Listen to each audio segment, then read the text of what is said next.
É muito importante, logo no início da ministração, eu quero falar para você sobre a importância do templo, a importância da casa de Deus.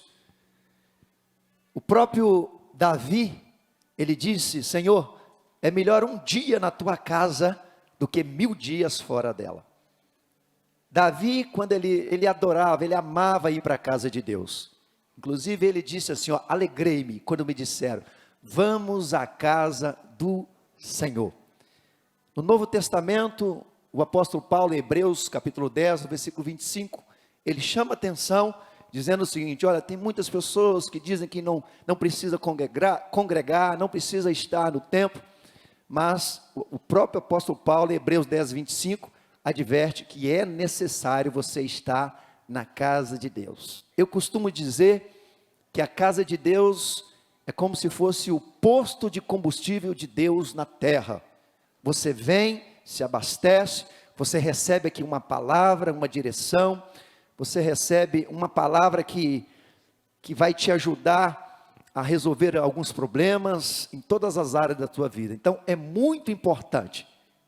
Quando você perde um culto no domingo, com certeza a sua semana não é legal. Então aqui, este é o lugar onde você tem que vir para se abastecer. Aqui é o posto de gasolina de Deus na terra, amém? Eu queria que você abrisse a palavra de Deus, 2 Crônicas, capítulo 5, vou ler o versículo 1.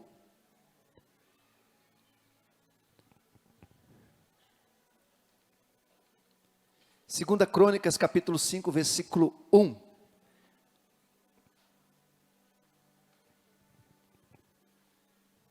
Davi, ele recebe, na verdade, ele faz um pedido ao Senhor, e esse pedido de Davi agradou ao Senhor. Davi disse: Senhor, eu quero construir uma casa para o Senhor, né? Um templo para o Senhor. E Davi, pelo fato de ter derramado muito sangue em guerras, o Senhor falou: Davi, infelizmente, você vai participar com as suas ofertas, você vai participar, você vai ver, talvez, a construção da casa, desse templo, mas quem vai construir esse templo, a minha casa, é seu filho Salomão. Salomão. E a Bíblia diz que esse templo foi algo formidável. A riqueza, né, a estrutura, né, um ambiente sobrenatural. E a Bíblia vai dizer aqui no versículo 1, deste modo, assim se acabou toda a obra que fez o rei Salomão para a casa do Senhor. Então trouxe Salomão as coisas que Davi seu pai havia dedicado, a prata e todos os utensílios sagrados, e depositou-os no tesouro do templo de Deus. Salomão, ele traz então todos os utensílios que o seu pai havia preparado para a casa de Deus, e Salomão, ele vai deixar um dos utensílios para o final, que era a Arca da Aliança. A Arca da Aliança, ela representava a presença de Deus. A Bíblia diz que o próprio Senhor falou para Moisés, quando nós lemos Êxodo capítulo 25, ali no versículo 8, o Senhor fala para Moisés, olha só, e me farão um santuário para que eu possa habitar no meio deles. Então, a presença de Deus estava dentro daquela arca. Então, assim, depois que foi colocado no templo todos os utensílios, o povo em festa, o povo esperando, e agora eles se preparam para o momento mais importante, que é a entrada da Arca da Aliança, que era a entrada da presença de Deus. Porque o que eu entendo? Não adianta você ter todas as riquezas deste mundo, se lhe faltar a presença de Deus. A presença de Deus é a nossa maior riqueza, é o nosso maior tesouro. Eu costumo dizer que é melhor você morar num barracão que tem a presença de Deus, do que você morar num palácio que não tem a presença de Deus. Então você percebe que aquele momento era um momento de festa, era um momento de alegria, onde o povo preparou para a inauguração daquele novo do templo, dedicado ao Senhor, e Salomão faz questão de deixar, a pedido do seu pai, com certeza, a Arca da Aliança, o último utensílio do templo, para que fosse um momento muito importante. E no versículo 13, vai lá, 2 Crônicas 5, versículo 13, vamos ler o 13 e o 14. E quando em uníssono, há um tempo tocaram as trombetas, e cantavam para se fazerem ouvir, para louvarem o Senhor e render-lhe graças. E quando levantaram eles a voz com trombetas, símbolos e outros instrumentos músicos, para louvarem o Senhor, porque Ele é o quê? É bom, porque a sua misericórdia dura para sempre. Então, sucedeu que a casa, a saber, a casa do Senhor, se encheu de uma nuvem. Olha o versículo 14. De maneira que os sacerdotes não podiam estar ali para ministrar. Tem algumas traduções que falam que eles não conseguiram ficar de pé, por causa da nuvem, porque a glória do Senhor encheu a casa de Deus. Você pode aplaudir a palavra do Senhor?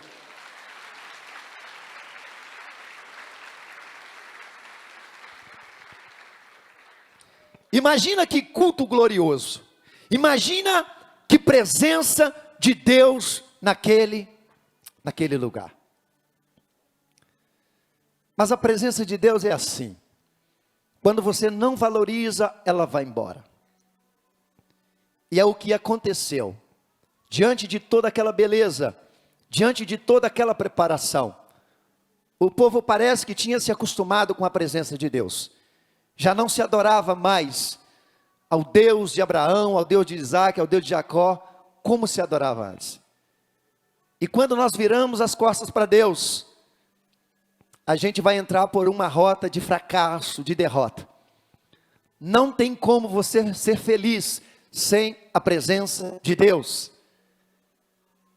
E isso aconteceu. Deus permitiu, a Bíblia vai dizer, que um rei chamado Nabucodonosor, que era um rei da Babilônia, este homem entrou na casa de Deus, destruiu por completo a casa de Deus, e todos os utensílios que estavam na casa de Deus, alguns foram levados para a Babilônia, mas interessante que a Arca da Aliança, que representa a presença de Deus, esse instrumento não fala quem pegou a Arca da Aliança.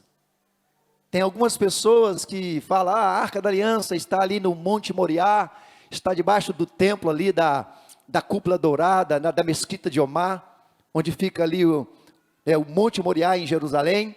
Mas eu vou mais por esse texto, Apocalipse, capítulo 11, versículo 19, olha onde está a Arca da Aliança, eu acredito nisso. Quando João teve a visão do Apocalipse, e aí João, ele olha para o céu, e olha o que ele vê. E abriu-se o céu, e o templo de Deus, e a arca da sua aliança foi vista no seu templo.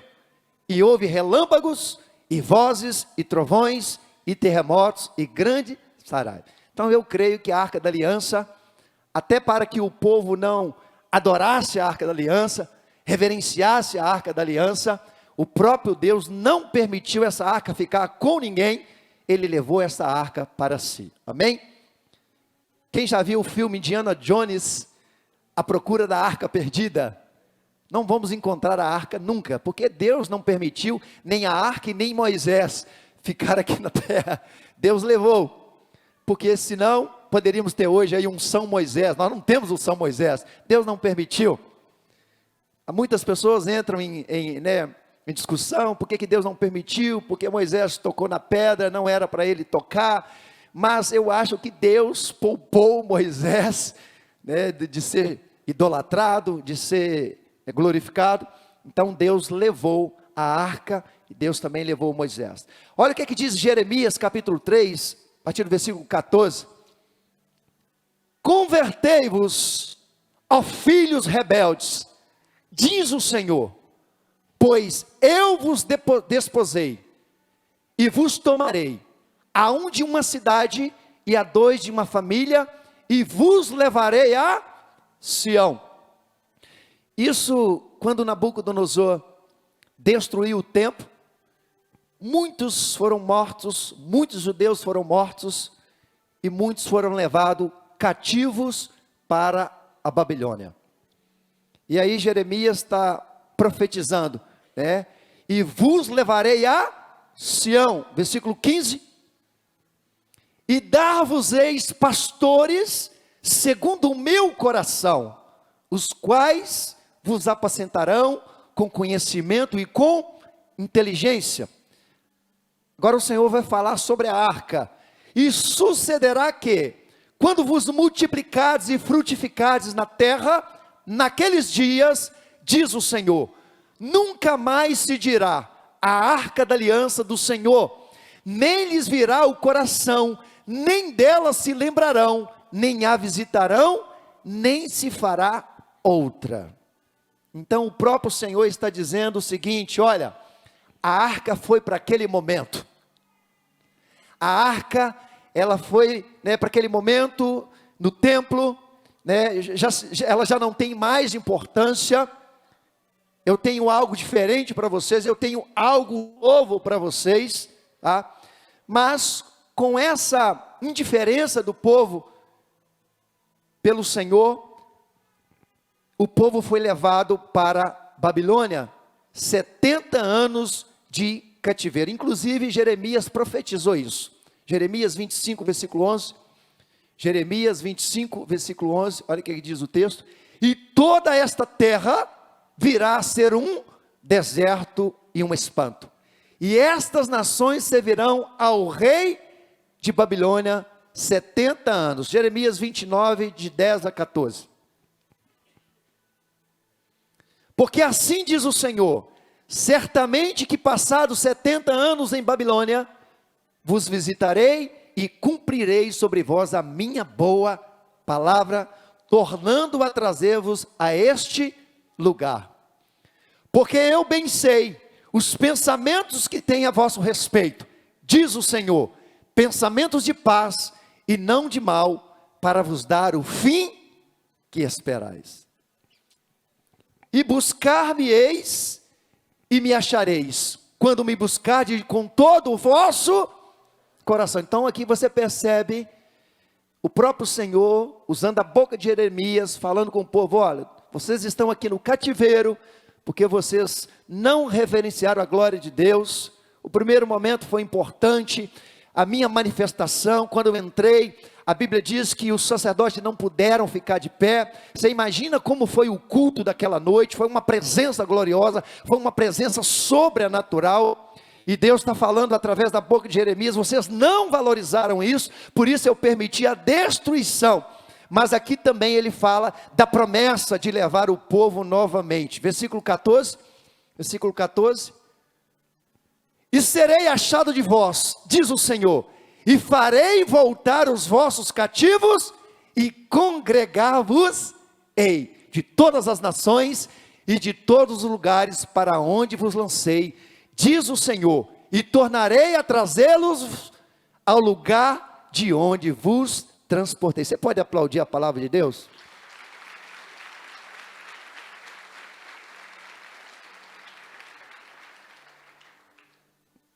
Deus agora vai levantar um rei chamado Ciro. Deus sempre vai usar alguém para cumprir o propósito dele nesta terra. Este homem chamado Ciro, Esdras capítulo 1, vamos ler o texto, Esdras capítulo 1. Esse homem agora vai trazer de volta, vai permitir que os judeus voltem para a sua nação. Esdras capítulo 1, versículo 1. Esdras capítulo 1, a partir do versículo 1 ao 7. Assim diz Ciro, rei da Pérsia, para que se cumprisse a palavra do Senhor pela boca de quem? De Jeremias. Olha que coisa interessante. Despertou o Senhor o espírito de Ciro, rei da Pérsia, o qual fez passar pregão por todo o seu reino, como também por escrito, dizendo: assim diz Ciro, rei da Pérsia: o Senhor Deus dos céus me deu todos os reinos da terra, e me encarregou de lhe edificar uma casa em Jerusalém, que está em Judá. Quem há entre vós de todo o seu povo, seja seu Deus com ele, e suba a Jerusalém, que está em Judá, e edifique a casa do Senhor Deus de Israel. Ele é o Deus que está em Jerusalém. E todo aquele que ficar atrás, em algum lugar em que andar peregrinando, os homens do seu lugar o ajudarão com prata, com ouro, com bens e com gados, além das dádivas voluntárias para a casa de Deus que está em Jerusalém. Versículo 5: então se levantaram os chefes dos pais de Judá e Benjamim, e os sacerdotes e os levitas, com todos aqueles cujo espírito Deus despertou, para subirem a edificar a casa do Senhor, que está em Jerusalém. Versículo 6: e todos os que habitavam nos arredores, lhes firmaram as mãos com vasos de prata, com ouro, com bens e com gado, e com coisas preciosas, além de tudo que voluntariamente se deu. Versículo 7: também o rei Ciro tirou os utensílios da casa do Senhor, que Nabucodonosor tinha trazido de Jerusalém, e que tinha posto na casa de seus deuses. Então o povo agora volta para Jerusalém, para reconstruir o templo que foi destruído. Passou por todo o processo, passou por todo o cativeiro, e através de Ciro, através do profeta Jeremias, que se cumpriu esta palavra, este povo então volta para Jerusalém, com esse propósito, de construir a casa do Senhor, de edificar a casa do Senhor. E aí o profeta Ageu, quando nós lemos o livro de Ageu, ali você percebe que no capítulo 1, o próprio profeta chama atenção, porque o povo chegou empolgado, o povo chegou motivado, o povo colocou a mão na massa mesmo, porque eles trouxe à memória deles a presença que eles tinham perdido. Então eles colocaram a mão na massa, mas chegou o momento que o povo agora se preocupou mais com a sua casa, em fazer a sua vida, em ganhar o seu dinheiro, se preocupou mais com a sua vida profissional, deixou a casa do Senhor.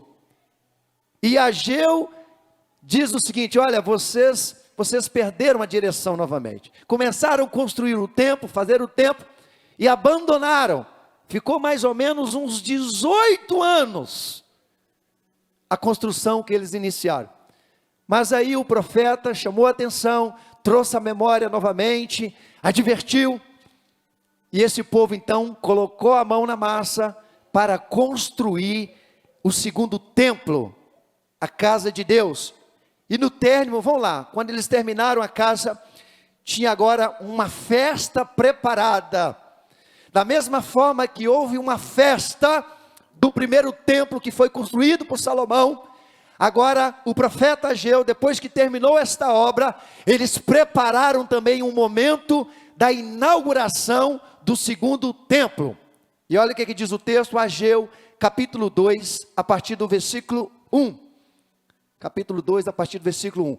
No 7º mês, ao 21º do mês, veio a palavra do Senhor por intermédio do profeta Ageu, dizendo: fala agora a Zorobabel, filho de Sealtiel, governador de Judá, e a Josué, filho de Josadaque, sumo sacerdote, e ao restante do povo, dizendo: quem há entre vós que, tendo ficado, viu esta casa na sua primeira glória, e como a vedes agora, não é esta como nada diante dos vossos olhos, comparada como aquela? Olha só, Ageu, depois que terminou a obra, pensa numa obra bonita, só que aquela segunda casa, aquele segundo templo, ele não chegava nem aos pés do primeiro templo.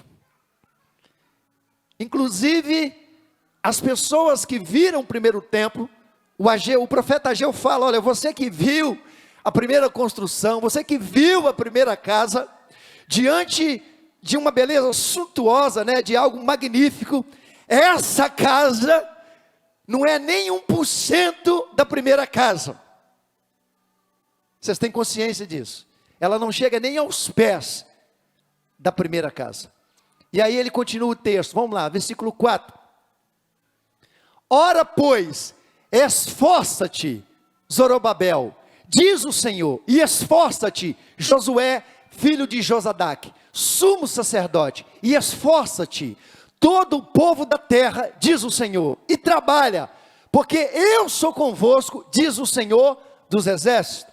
Versículo 5, segundo a palavra da aliança que fiz convosco, quando saístes do Egito, o meu espírito permanece no meio de vós, não temais, porque assim diz o Senhor dos exércitos, ainda uma vez, daqui a pouco, farei tremer os céus e a terra, o mar e a terra seca, e farei tremer todas as nações, e virá o desejado das nações. Quem é o desejado das nações? Jesus.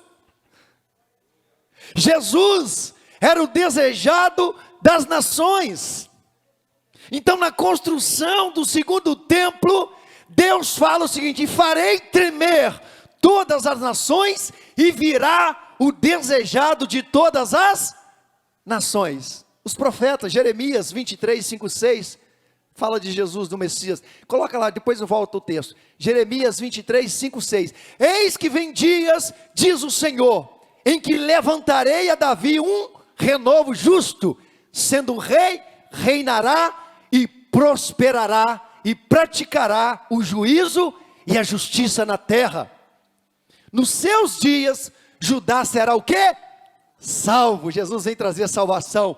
E Israel habitará seguro, e este será o nome com que nomearão o Senhor, justiça nossa. Zacarias também profetiza, Zacarias 9, versículo 9, olha o que é que diz o texto. Zacarias 9, versículo 9, Zacarias 9, versículo 9, alegra-te muito, ó filha de Sião, exulta, ó filha de Jerusalém, eis que o teu rei virá a ti, justo e salvador, pobre e montado sobre um jumento, sobre um asninho, filho de jumenta. Miqueias também, o profeta Miqueias 5:2, profetiza também a vinda do Senhor Jesus.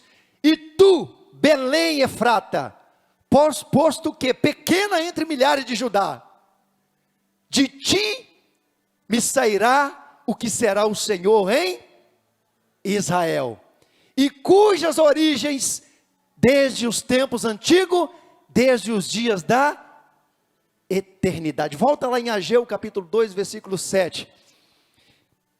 2, versículo 7. Então, e farei tremer, diante da construção do segundo templo.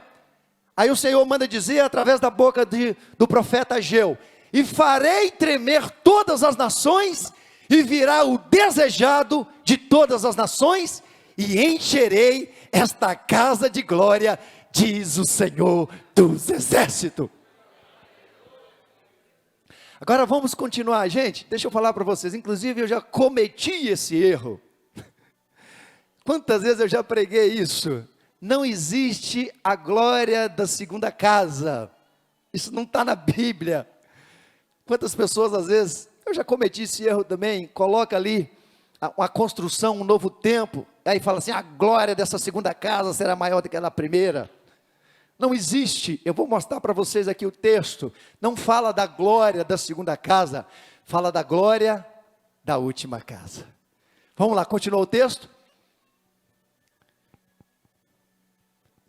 Minha é a prata e meu é o ouro, disse o Senhor dos exércitos. Versículo 9, a glória desta última casa será maior do que a da primeira, diz o Senhor dos Exércitos, e neste lugar darei a paz, diz o Senhor dos Exércitos. Você pode aplaudir o Senhor?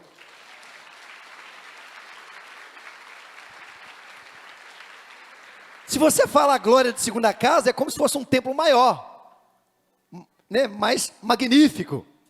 Mas aqui nós estamos falando de um templo menor, de um templo que não chegava aos pés do primeiro templo.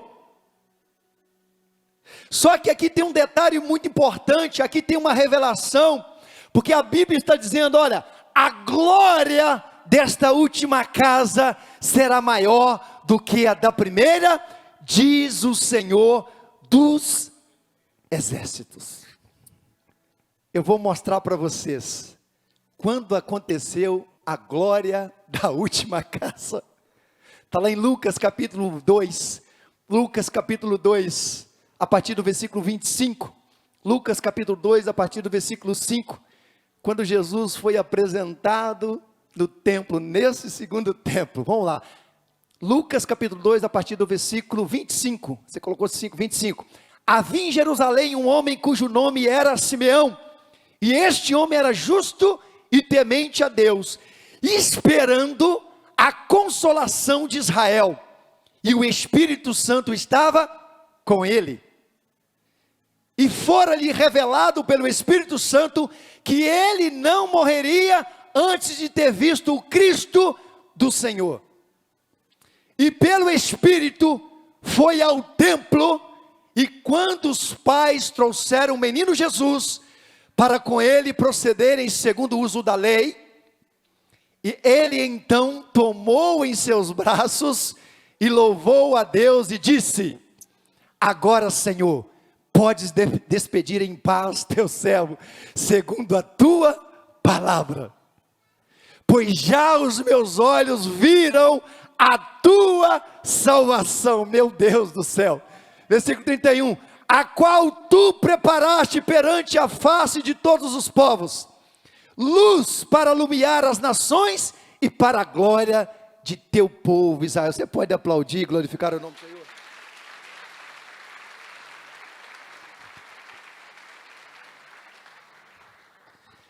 Qual é a conclusão que nós chegamos nesta palavra? O primeiro templo entrou a arca da aliança, representando a presença de Deus, mas no segundo templo entrou Jesus, a própria presença. Por isso que a Bíblia diz que a glória da última casa será maior do que a primeira, mesmo sendo um templo menor, mesmo sendo um templo que não tinha todas as riquezas, mas o mais importante estava ali, a presença de Deus, a glória de Deus. No Antigo Testamento entra a arca, representando a presença. No primeiro templo, na verdade, entra a arca, representando a presença. Mas no segundo templo, entra o próprio Senhor Jesus. E Jesus é a glória da última casa. Por isso que 1 Coríntios 15, 45, fala do primeiro Adão, e não fala do segundo Adão. Jesus é o último Adão. 1 Coríntios 15, 45, vamos ler o texto. 1 Coríntios 15, 45. Nunca mais você vai cometer esse erro. A glória da segunda casa, que não existe, é a glória da última casa. Assim está também escrito, o primeiro homem, Adão, foi feito em alma vivente. O último Adão não vai ter mais. Jesus é o último. Jesus é o último. Não vai ter mais. O último Adão em espírito que é vivificante. Olha o que diz Hebreus capítulo 8, versículo 1 e 2. Hebreus capítulo 8, versículo 1 e 2. Vamos lá. Ora, a suma do que temos dito é que temos um sumo sacerdote tal que está assentado nos céus, à destra do trono da majestade, ministro do santuário e do verdadeiro tabernáculo, o qual o Senhor fundou e não o homem. Meu Deus do céu. Hebreus capítulo 9, versículo 11 e 12. Hebreus 9, 11 e 12. Mas vindo Cristo, o sumo sacerdote, dos bens futuros, por um maior e mais perfeito tabernáculo, não feito por mãos, isto é, não desta criação, nem por sangue de bodes e bezerros, mas por seu próprio sangue, entrou uma vez no santuário, havendo efetuado uma eterna redenção. Você pode aplaudir esta palavra? Meu Deus, mais forte, mais forte, mais forte, mais forte, mais forte.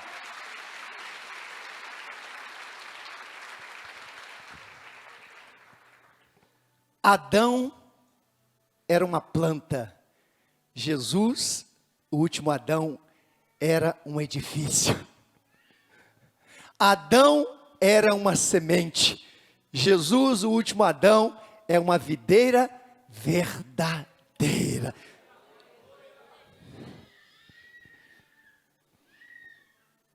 Mas eu quero concluir esta mensagem e dizer algo muito forte para vocês. A Bíblia, ela sempre aponta que o final das coisas é melhor do que o início delas. A Bíblia sempre aponta para isso. O melhor está no final. Por isso que Eclesiastes 7:8 diz isso. É melhor o fim das coisas do que o início delas. João capítulo 2, em Caná da Galileia, o melhor vinho veio no final. Olha o que diz 2 Coríntios 5,17, vamos ler o texto, 2 Coríntios 5,17. Deus não está preocupado como você começou, Deus está preocupado como que você vai terminar. Diga para o seu irmão assim, no início, as coisas são difíceis, no meio, quase que impossível, mas no final, quando estamos com Jesus, elas acontecem. Todos nós temos um passado terrível, um passado cruel. Todos nós temos um passado de trevas, querido. Por isso que a Bíblia diz, Lamentações 3:21, traga à sua memória somente aquilo que te dá esperança. Não somos dignos de estarmos aqui nesta noite. Se você olhar para a sua vida, se eu olhar para a minha vida, mas o Senhor, a glória dEle, a presença dEle, o favor de Deus nos alcançou. Agora, nós servimos a um Deus que não é um Deus de passado, o nosso Deus é um Deus de presente, de futuro. E olha o que diz o texto, assim, se alguém está em Cristo, nova criatura é, as coisas velhas já passaram, eis que tudo se fez o quê? Novo. Deus sempre vai apontar para o final. Olha o que diz o texto, Isaías 43, 18, 19. Isaías 43, versículo 18 e 19. Não vos lembrei das coisas passadas, nem considerei as antigas. Levanta suas mãos. Eis que farei uma coisa nova. E agora sairá a luz, porventura, não a sabereis, eis que porei um caminho no deserto e rios no ermo. Pode aplaudir e glorificar o nome do Senhor.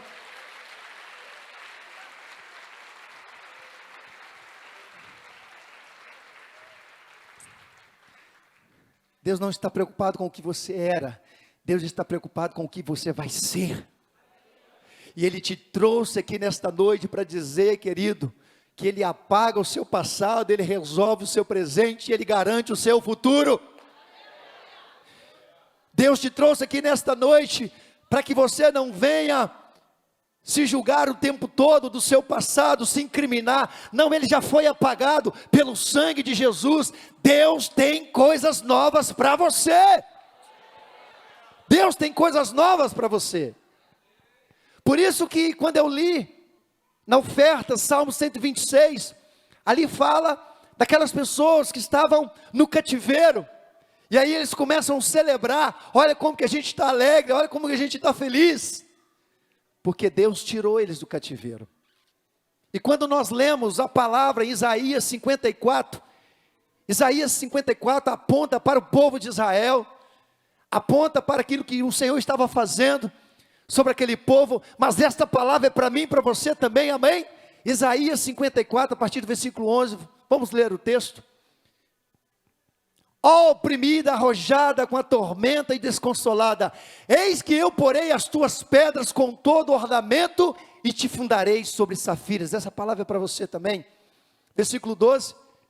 E as tuas janelas farei cristalinas e as tuas portas de rubis e todos os teus termos de pedras aprazíveis.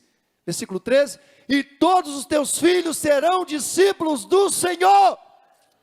E a paz de teus filhos será abundante.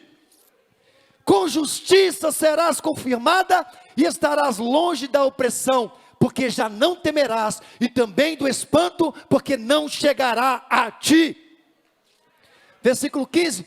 Eis que poderão vir, juntar-se, mas não será por mim. Quem se ajuntar contra ti, cairá por amor de ti. Versículo 16. Eis que eu criei o ferreiro que assopra as brasas no fogo, que produz ferramenta para a sua obra. Também criei o assolador para destruir. Versículo 17, levanta suas mãos. Toda ferramenta preparada contra ti não prosperará.